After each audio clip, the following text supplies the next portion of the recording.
So as I promised, here is the video about my car, and I apologize that it's taken so long for me to make it.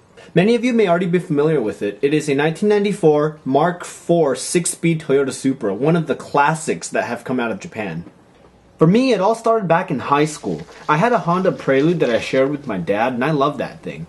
Back then, the first Fast and Furious had just come out, and modifying cars was super popular. By the way, I love quoting lines from that movie because it is just so funny. Dom, drop the gun! Drop the gun, Dom!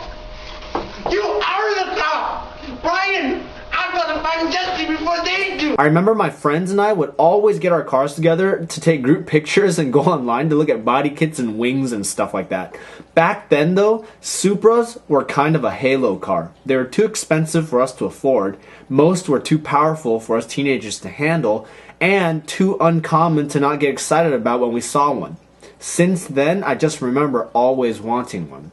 So some of you might remember from one of my older videos, I originally had gotten a black one which I ended up selling because I wasn't too happy about a lot of the imperfections in that car. A lot of the paint, a lot of the interior problems that I saw, which comes with the territory of getting one of these cars. They're so old now, the first Mark IVs are 20 years old, that to be able to find one that's in great condition takes a lot of patience and searching. And so it took me a few months to find this white one, and when I first got it, I was super happy.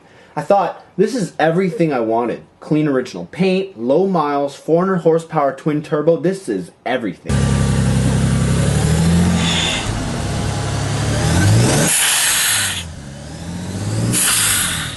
But then, as you know how things go, pretty soon that wasn't enough, and the modding began.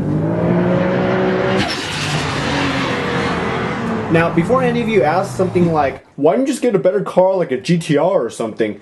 Let me explain first that I never expected to be where I am with this car. It's really been like a slippery slope type of experience. And secondly, driving a Supra is just very unique. It's very involved. There's a lot to do and pay attention to. And it's just a very visceral experience. I mean, not to say that other cars can't be or the GTR isn't, but I just love the iconic Supra styling and the iconic 2JZ motor.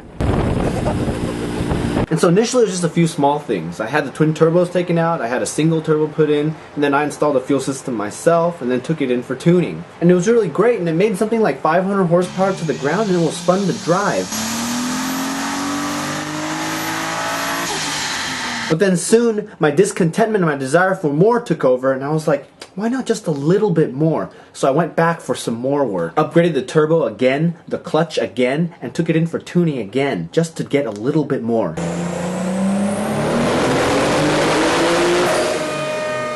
At this point I was really like, yes, I'm done with this car, I'm gonna go racing, I'm gonna have fun with it, and I'm just gonna enjoy it, no more modding. And race it I did.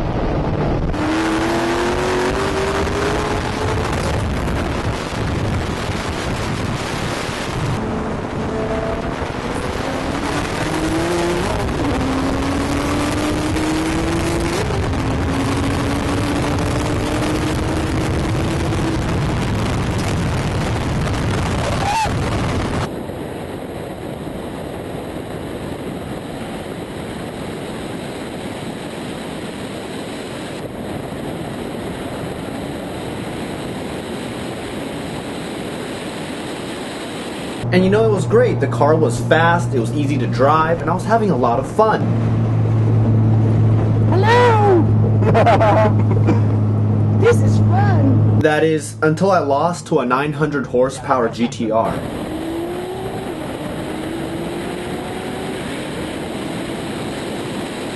I seriously still don't know why I couldn't let that go. Why I was able to dish out the hurt, but when it was dished out to me, I couldn't take it. But I just could not stand it. And so that discontentment and the desire for more got me again. And shortly after that, I took my car back in to get the engine upgraded, another turbo upgrade, and everything associated with that upgraded again.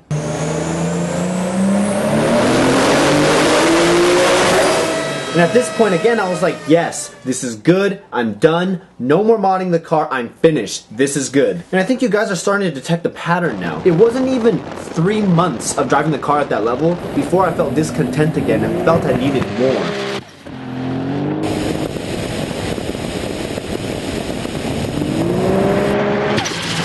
And right before the next racing event, I told myself, you know what, I need even more power. So against my better judgment, the day before the race, I bought a new wastegate spring, installed it, and turned the boost up to 41 PSI.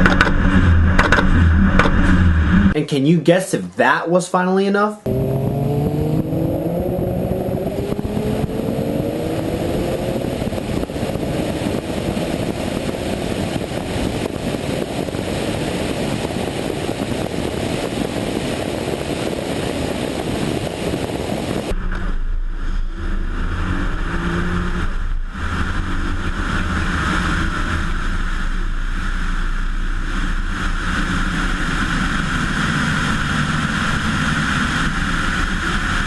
Alright.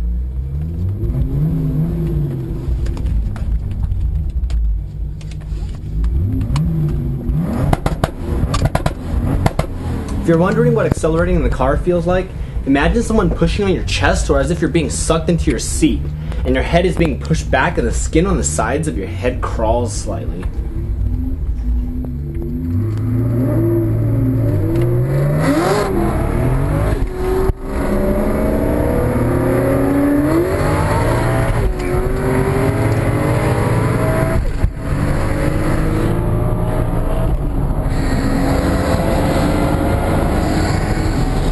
And everything was fine and dandy again until another GTR showed up with 1,000 horsepower. Now, I promise I'm not being a sore loser, but I don't have footage of my loss to that car because my GoPro died. But I can tell you that I got spanked like an Asian toddler that just drew on the wall with his mother's lipstick. And that brings us to today, and sadly this story does not have a happy ending, because when I got back from that event after running 40 pounds, this is what my car sounded like.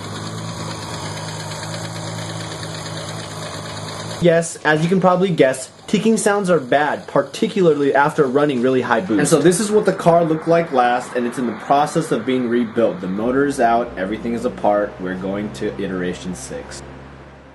So as you can see, I've learned a lot from owning this car over the past 3 years. Now, I promise I'm not done with it. I still really like it. But this whole process of more and more has taught me one really important thing that I want to leave with you guys. The constant pursuit of more and not being content with what you have is one of the fastest ways to unhappiness. And in cases like this, hindsight is truly 20/20. I went from having a really fun, fast car that was able to drive easily anywhere I wanted to a car that was too loud, too hard to drive, and a little too fast and too powerful for me, to something that sits in the shop now for months at a time and doesn't get driven at all. So I'm not saying lower your standards, but being content is something that is often overlooked. And being able to know that what you have is more than enough will keep you from chasing something you will never attain.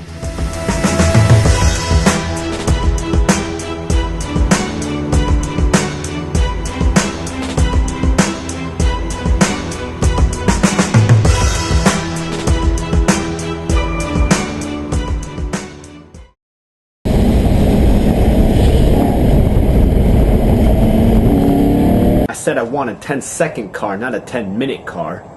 You could push this across the finish line or tow it.